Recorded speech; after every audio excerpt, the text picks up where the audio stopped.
Yes, guys, welcome back to the channel. Welcome back to a brand new video. This is the latest Arsenal news and transfer news. Mikel Arteta has admitted that we are short in the squad and we will need some signings in January. However, there is also some bad news as well. Arsenal will have to work with less than 50 million in the January transfer window. So we have a problem with financial fair play, and that means we cannot spend the huge amounts of money. It could happen in the summer, according to most reports, according to the Athletic, according to the Independent. Arsenal will be able to spend a lot of money in the summer, given the fact that we are still in the Champions League.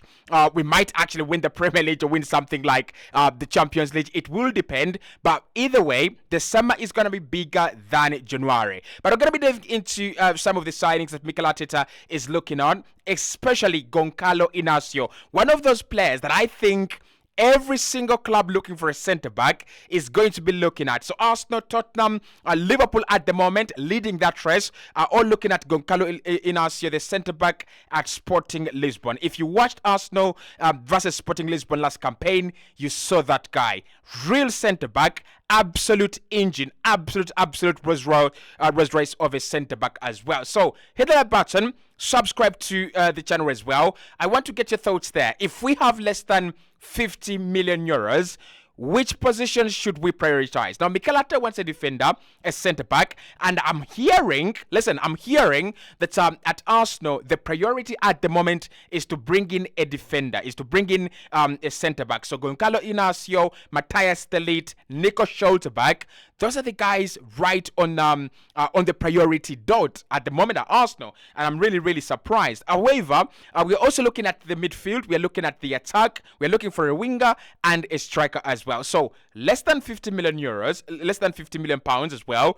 How much do we spend on the defense? How much do we spend on the attack? And which positions do you think need urgent care at the moment? Right. So let's get into it. Let's start off with Mikel Arteta's huge update. So Mikel says that despite the fact that we have a couple of players right in the squad and that are fit, and some of the players that are actually coming back, we are still short and he needs more signings. Now, according to the Athletic, they're actually saying that Mikel Arteta was actually looking at around 4 signings this January transfer window, basically loan deals. So he was looking at probably 1 or 2 permanent deals and a couple of loan deals. However, that might not happen. Arsenal might not go full energy in the window. We might not go with full power in the window. We might actually just go and get 1 or 2 signings. That could be what we are looking at the moment. Looking at the money we have, looking at the situation in which we are with FFP, it might be 1 or 2 signings. So Mikel says we are short, and he says he would love at least 2 signings. Now, I think Mikel is spot on, and I said it yesterday on the channel. I don't think Arsenal really need to look into themselves before going to the market. We already know what we need. We already know what we don't have. We do not have a good striker. We do not have a midfield, a midfield backup, and we do not have a cover for William Saliba. So that could be like 3 signings. And then you look at the white areas, Saka and Gabriel Martinelli. Are we going to hope that they don't pick up injuries? Are we going to hope that they don't pick up, burnout? Are we actually going to hope that their form is going to increase? Because at the moment, I'm not convinced about them. So Mikel says we need 2 at least, and we are short at the moment, right? And I absolutely agree with them there. However, again, the Athletic are saying that the focus will be on centre-backs. Yet again this morning, they're saying the focus will be on centre-backs, but Arsenal have to bear in mind we have less than 50 million euros. Interesting. Absolutely interesting, because what that does, it actually puts us away from the option of Ivan Toney in January, despite the fact that the deal could be structured in a very different way. So you look at Declan Rice in that midfield. He's absolutely transformed this team. He's absolutely made us a much better team. And everyone says, well, Arsenal stand a chance because they have Declan Rice in the middle of the park, right? I think apart from Lodre, there is no other team at the moment that has a midfield or a midfielder actually as good as Declan Rice. So I look at Dominic Soboslai, McAllister, Wataru Endo. I don't think that is the quality of Declan Rice. I think Soboslai is a good player, but I still think Rice has had a bigger impact on Arsenal than Soboslai has had on Liverpool. I look at I look at Aston Villa with Douglas Luiz, Kamara, and Joe McGinn. Yeah, it's not a bad pairing there. It's not a bad trio, but I still don't think they have the energy, they have the levels, the quality that a player like Declan Rice provides us with. So if we are going to go quality, we are going to need to spend a lot of money in January, right? That is not going to happen. We have less than 50 million pounds. What do we do with this amount? And this is entirely now what I would do, right? We have less than 50 million to work with. I think I would do what Arsenal did in January this year. We brought in Jakub Kiwior for around 21 million, and we brought in Leandro Trossard for around 27 million, right? The difference in January is that we did not sell, and that could be the difference maker at this January transfer window.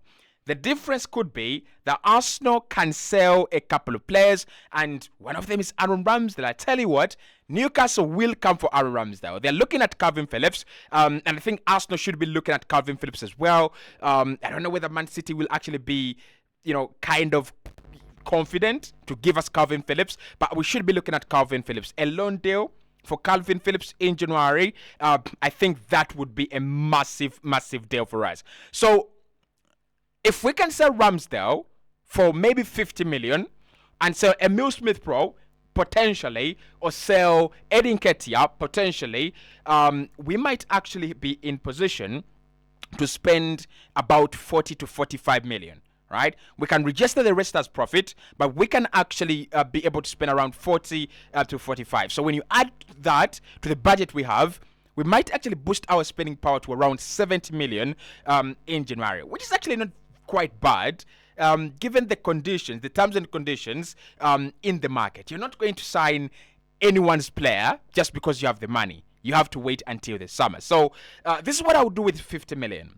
First and foremost, there is a player at VfB Stuttgart. That player is called Girassi, right? So Girassi has a 17.5 million euro release clause. AC Milan, Tottenham Hotspur, and so many clubs, including Manchester United, are all interested in Girassi. Now, what you get with Girassi is a lot to work with, right? Is a lot to work with. He is a number 9, and Arsenal do need a number 9, and I think we really need a striker. If we can sign a number 9, we can leverage the ability of Gabriel Jesus to play on the left or to play on the right as well. And that is one of the reasons why we sign versatility. That's one of the reasons why Mikel Arteta says, how flexible are you? Before signing for the club, how many positions can you actually play in, right? So Jesus can play in a 4-4-2. He can actually play on the right wing, on the left wing as well. He can play as a solo striker, like we have seen him do, and he can play in that 4-3-3 facilitation role. So Girassi, on the other side, is not a very versatile player. So he's kind of a number 9. But what Girassi for me does is he is a player on fire. So if we bring him in, there is at least a small guarantee that Arsenal will be getting a portion of the goals he's been scoring in the German Bundesliga. He could score goals that could take us over the line. For 17.5 million euros, that is less than 15 million euros, 15 million pounds, Arsenal could sign a player that replaces Eddie Nketiah, but doesn't stand in the way of us signing Victor Osimhen in the summer. And I think that's a very, very good deal, right? Listen, I don't know if Arsenal have scouted him. According to all the reports I've seen, I've not seen anything like Arsenal would love to sign Girassi. Arsenal are interested in signing, Girassi. So I'm not going to lie. The story is not there. But that is one of the things I would do, right? I would go and sign Girassi, and I would make sure that this guy, comes in early in January. 17.5 million euros. Trigger the release clause, and I think it's a good deal. It would be a very, very good deal. Second, I think I would do a midfielder. Why? Because I think Matthias De Ligt, however deluded I am, I think Arsenal can get Matthias De Ligt from Bayern on loan. And I'll give you my reasons. But I think we need to sign a midfielder. And this is a player that we have actually looked at, and he might be available. So we might go for Calvin Phillips on loan, but Manchester City are no fools. They are no fools, right? So you can't go Man City, you can't go Newcastle because they're short in midfield. I would have looked at Joe Willock, probably on loan, to bring him back, but I think Newcastle really need numbers now. Liverpool, you can't look there. They can't give you anyone in their squad. So how about the beautiful Yuri Tillemans from Aston Villa? Now, with all due respect, Aston Villa have just shown us that they don't have the genes, they don't have the competencies and abilities to actually go all the way and win the title. You don't lead 2-0 and lose the game 3-2 in the next 45 minutes of the game, and you tell us that you're title contenders. They are not title contenders. They actually know it. And Yuri Tillemans has not played a lot of football for Aston Villa, so I don't think he will be, he's going to be, absolutely pleased with Dendonka, Kamara, and Joe McGinn, being ahead of him.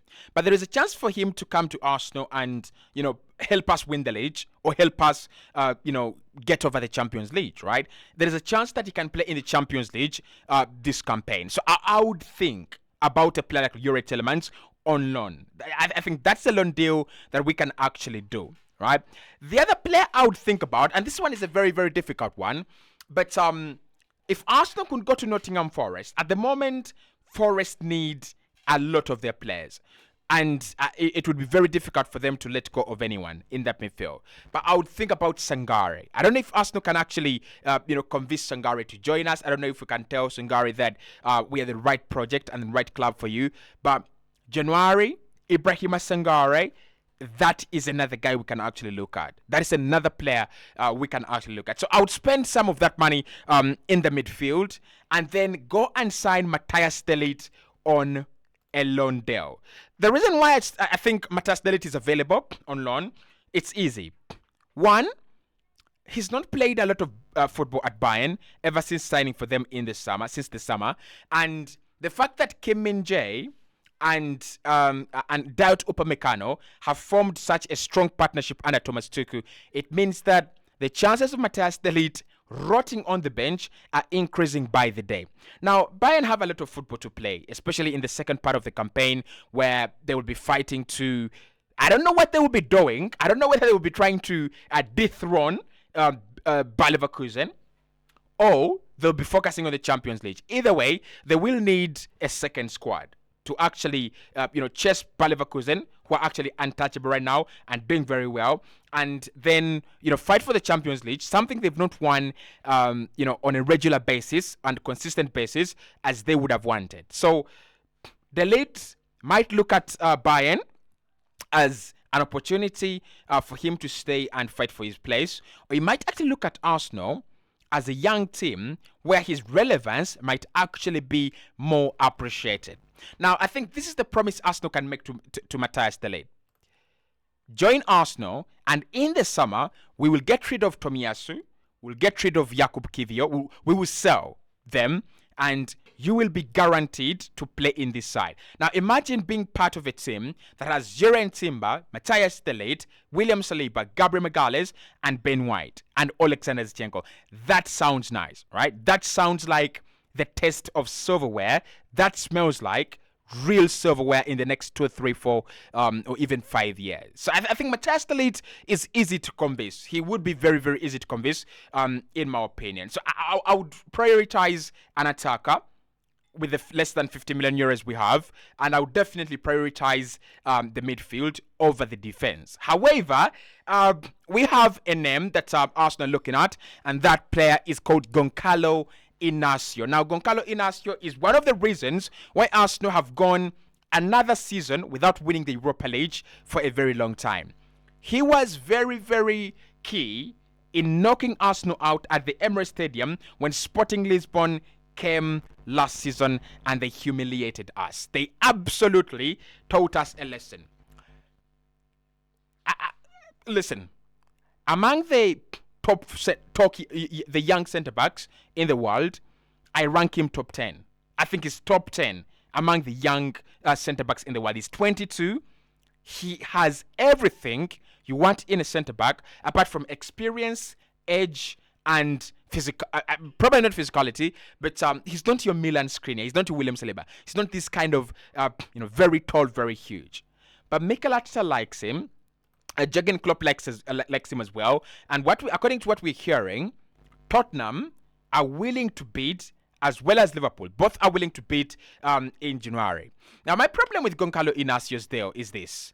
If we cannot sign a player for 30 million in January, we can't sign Goncalo Inacios. He's going to cost in excess of 60, 70 million.